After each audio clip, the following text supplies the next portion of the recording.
मूळव्याध, भगंदर, fissure, पायलोनायडल sinus, बद्धकोष्ठता किंवा गुदविकार यासारख्या त्रासाने त्रस्त आहात का? वेदनादायक शस्त्रक्रियेची भीती वाटतेय? तर आता चिंता सोडा. जर्मनीतील अत्याधुनिक लेझर तंत्रज्ञान आता प्रथमच संगमनेरमध्ये डॉक्टर सोनाली सुशांत गीते यांच्याकडे उपलब्ध झालंय. 7 वर्षांचा प्रदीर्घ अनुभव, 1000 पेक्षा अधिक यशस्वी शस्त्रक्रिया. ठिकाण केएम हॉस्पिटल, विठ्ठल मंदिरासमोर, अकोले बायपास रोड, संगमनेर. संपर्क 90 677 95 189. संगमनेरमध्ये भटक्या कुत्र्यांच्या प्रश्नावर नगर परिषदेनं राज्यात पहिल्यांदाच एक महत्त्वाचा उपक्रम सुरू केलाय. निर्बीजीकरण शस्त्रक्रिया आणि अँटीरेबीज लसीकरण केल्यावर प्रत्येक भटक्या कुत्र्याला मायक्रोचिप बसवण्याचा हा महाराष्ट्रातील पहिलाच उपक्रम आहे. त्यामुळे या कुत्र्यांची ओळख ठेवणं, त्यांचा मागोवा घेणं आणि त्यांची योग्य काळजी घेणं अधिक सोपं होणार आहे.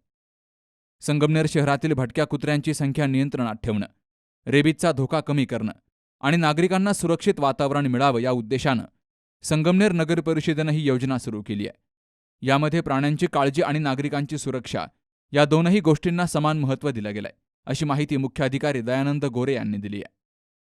शहरामध्ये मोठ्या प्रमाणावर मोकाट श्वान जे आहेत त्या अनुषंगाने आपण मालपानी उद्योग समूहाने आपल्याला जागा उपलब्ध करून दिलेल्या आहेत. तर त्या मालपानी उद्योग समूह आणि संगमनेर नगरपालिका असा संयुक्त उपक्रम चालू आहे.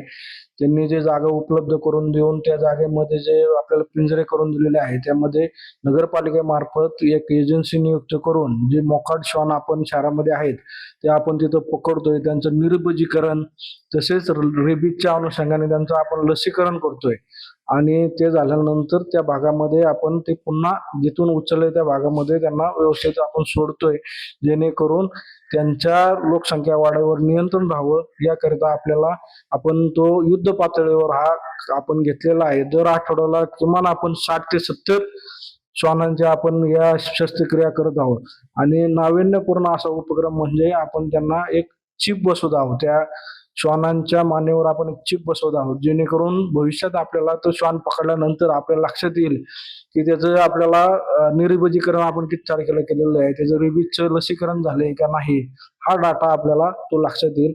याकरिता हा आपण उपक्रम सुरू केलेला आहे. शहरातील विविध भागांतून आणलेल्या प्रत्येक कुत्र्यांची प्रथम पशुवैद्यकीय अधिकाऱ्यांकडून तपासणी केली जाते. शस्त्रक्रियेसाठी योग्य असलेल्या कुत्र्यांवर निर्बीजीकरण करून त्यांना अँटीरेबीज लस दिली जाते. मात्र गर्भवती किंवा नुकताच पिल्लांना जन्म दिलेल्या तसेच आरोग्याच्या कारणामुळे शस्त्रक्रिया करता येणार नाही असे कुत्रे असल्यास त्यांच्यावर कोणतीही शस्त्रक्रिया न करता त्यांना पुन्हा त्याच परिसरात सोडलं जातं. तर अशा प्रकारचा उपक्रम सुरू करणारी संगमनेर नगरपरिषद ही राज्यातील पहिलीच नगरपरिषद ठरली आहे आणि या उपक्रमाची दखल इतर शहरही घेत आहेत. बाबासाहेब कडूसह सुखदेव गाडेकर, सी न्यूज मराठी, संगमनेर. आपल्या डोळ्यांची काळजी घेणारं पोखरकर नेत्रालय आता नवीन ठिकाणी सुसज्ज आणि अद्ययावत स्कायलाइट मल्टी स्पेशालिटी हॉस्पिटलमध्ये. डोळ्यांचे विविध आजार, ऑपरेशन्स आणि उपचार आता एकाच ठिकाणी. मोतीबिंदू, काचबिंदू आणि medical retina specialist doctor Santosh Kishor Pokharkar करणार आपल्या डोळ्यांच्या सर्व समस्यांचं परिपूर्ण समाधान. ठिकाण स्कायलाइट मल्टी स्पेशालिटी हॉस्पिटल, देवाचा मळा, बालाजी अपार्टमेंट जवळ, संगमनेर. संपर्क 024 25 29 91 90 आणि 81 08 17 63 65.